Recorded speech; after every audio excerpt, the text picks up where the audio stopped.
ешкім бұл жерге келе алмайды, жасты сирет Марияға. 31-июлда Келечек базарында ижаратчы болып соода кылган ишкерлерге шаар четинде жаңы курулган муниципалдык базардан соода орундарын бөлүштүрүү башталды. Келечек соодагерлеринин арендага алган соодагерлерге 2 күндөн бери 150ден ашык местага жайгаштырдык. Бардыгынын өздөрүнүн местосуна жайгашып атышат. Силер 400ге жакын арендаторсуңар. 150дөй арендаторго бердик. Эртерээк келип, өзүңөрдүн местоңарга жайгашып. 30-июлда мэр Келечек базарынын сатуучулары менен жолугушуп, ижарада соода кылган 400ге жакын адамга жаңы базардан орундар бекер берилерин билдирген. Бирок мындай сунушка соодагерлер макул болгон жок. Анткени алардын айтымында базарда 1000ден ашуун адам эмгектенет. Анда калган соодагерлер кайда барат деген суроого мэр жооп бербестен жолугушуудан кетип калган. Нааразы болгон сатуучулар эч жакка кетпейбиз деген талап коюп, түндүсү Келечек базарынын аймагында түнөшкөн. Алар өлкө жетекчилигине кайрылуу жасап, бул маселени чечип берүүнү суранышууда. Биз мыйзамдуу өлкөдө жашайбызбы? Эмне үчүн биз колубузда кызыл документибиз бар, өзүбүз кызылсыздыкка чыкпаган собственный жерибизден кууп жатат бизди. Бүгүн соттун чечимисиз бизди айдалага кууп жатат. Сүрүп берден чыгарып коюш максатпы?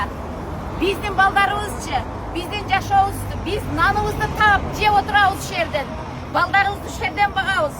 Бул эмне деген адилетсиздик? Кыргызстанда мыйзамдуу өлкөдө жашайбыз дейт, бирок только карапайым элге гана мыйзам иштейт. А башкаларга иштебейт мыйзам. Биздин укугубузду ким коргойт ошондо? Урматтуу ажообуз, ушул кайрылуубузду карап коюңузду суранабыз. Бул жактын кызыл китеби бар. Бардыгы красный линиядан эч нерсе чыккан эмес. Эмне үчүн азыр мэриядан адамдар келип светти, сууну өчүрүп бул жака бүт тополоң салып жатышат. Саат 12 болду. Биз соодагерлер кетпей турабыз. Биз кетпейбиз бул жерден. Биз эч жака кетпейбиз.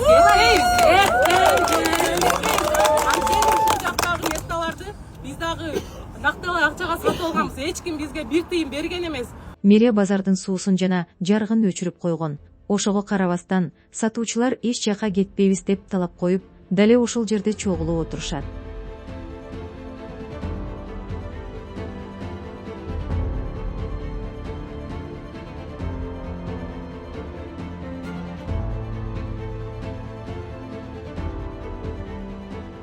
Буга чейин Келечектин соодагерлери көчүүгө каршы бир нече жолу чогулуп, жаңы базарда шарт жок экенин айтышкан. Андан тышкары, соодагерлер соода жайын чарчы метрин $1,500 сатып жатканына нааразы болушкан. Клооп жакында чыккан материалында шаар сыртындагы жаңы базардын курулушуна Ош шаардык кеңештин депутаты Замирбек Толубаевдин тиешеси бар экенин аныктаган. Толубаев Улуттук коопсуздук мамлекеттик комитети төрагасынын иниси Шайырбек Ташиевдин жакын досу. Ошондой эле Шайырбек Ташиевдин уулу Элмирбек Кадыршаевдин бизнес өнөктөшү.